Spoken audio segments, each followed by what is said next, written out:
Hi hello welcome to Shah life style. இப்போ நம்ம என்ன பார்க்க போகிறோன்னா பன்னீர் பட்டர் மசாலா. அதுக்கு என்னென்ன இன்க்ரீடியன்ட்ஸ் தேவைன்னு பார்க்கலாம். பன்னீர், வெங்காயம் இந்த மாதிரி பொடி பொடியாக கட் பண்ணி வச்சுக்கோங்க. 2 தக்காளி இந்த மாதிரி கட் பண்ணி வச்சுக்கோங்க. கொஞ்சம் கொத்தமல்லி, இஞ்சி பூண்டு பேஸ்ட்டு, பட்டர், முந்திரி, வரமிளகா, ஒரு 6-7 வரமிளகா, இது பட்டை, கிராம்பு, 2 ஏலக்காய். இப்போ ஒரு மிக்சி ஜார் எடுத்துக்கலாம். அதில் தக்காளி ஆட் பண்ணிக்கலாம்.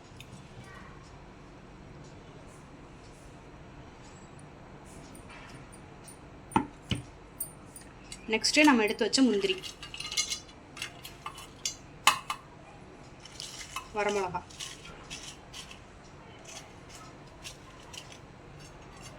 பட்டை, கிராம்பு, ஏலக்காய். இதை அப்படியே பேஸ்ட் மாதிரி அரைச்சிக்கலாம் நல்லா. இப்போ எப்படி பண்ணலான்னு பார்க்கலாம். இப்போ அடுப்பில் கடாயை வச்சாச்சு. இதில் 2 ஸ்பூன் ஆயில் ஊற்றிக்கலாம்.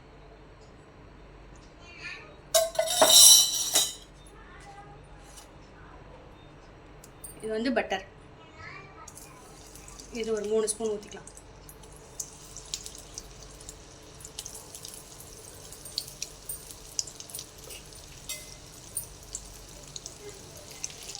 இப்போ எண்ணெய் காஞ்சிடுச்சு. இப்போ நம்ம பொடியாக நறுக்கி வச்ச வெங்காயத்தை போட்டுக்கலாம்.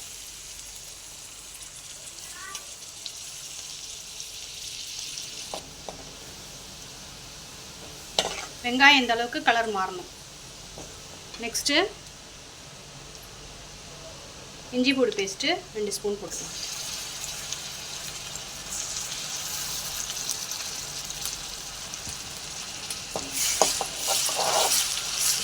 கொத்தமல்லி சேர்த்துக்கலாம்.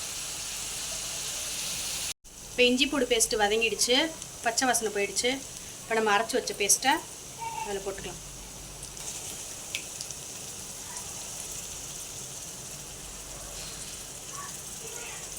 இந்த கிரேவி பச்சை வாசனை போகிற அளவு நல்லா வதக்கணும்.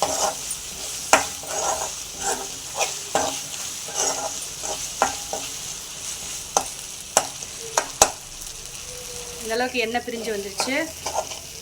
இப்போ நம்ம ஜார் கழுவுன தண்ணி ஊற்றிக்கலாம்.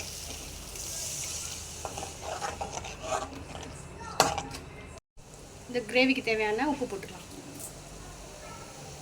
கிரேவி கொதிச்சிடுச்சு. நம்ம பன்னீர் சேர்த்துக்கலாம்.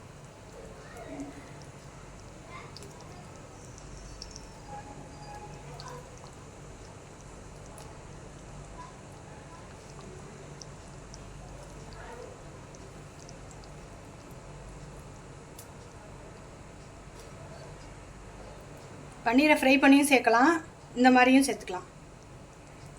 நம்ம விருப்பம்தான்.